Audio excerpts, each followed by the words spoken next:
کہ بھئی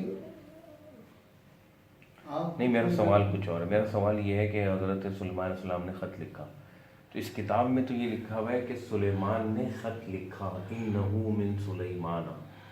تو کیا حضرت سلیمان علیہ السلام کو جو کتاب ملی اس میں یہ لکھا ہوا تھا کہ سلیمان نے خط لکھا اور وہ شروع ہوتا ہے بسم اللہ الرحمن الرحیم؟ ہاں وہاں تو یہ ہونا چاہیے تھا نا، اے سلیمان تم خط لکھو بلقیس کو، اور اس طرح لکھو، ہاں ہے نا. لیکن اللہ کی کتاب میں چیزیں پہلے سے لکھی چلی آ رہی ہیں اور صرف آج تک کی نہیں لکھی ہوئی.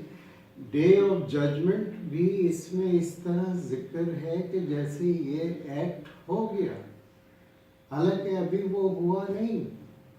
ہم مستقبل کی چیزوں کو خود ترجمہ کرتے ہوئے اس طرح لکھتے ہیں کہ یہ ہوگا، صحیح.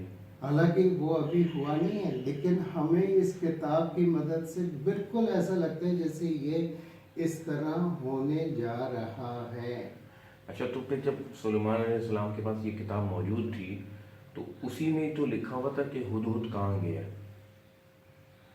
اور کیوں غیر حاضر ہے، تو ان کو یہ کہنا ہی نہیں چاہیے تھا کہ ہدہد کو حاضر کیا اسے جائے، حاضر کیا جائے میں اس کو عذاب دوں گا یا یا ذبح کر دوں گا. اگر کتاب ایک نبی ہے اس کو تو کتاب کا علم پورا کا پورا حاصل ہوتا ہے.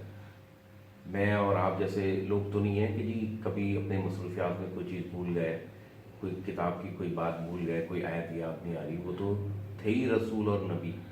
تو جب ان کو یہ معلوم تھا کہ ہدہد بلقیس کے پاس گیا ہے یا ملکہ سبا کے پاس گیا ہے، ملکہ بلقیس یہ ایسی جگہ گیا ہے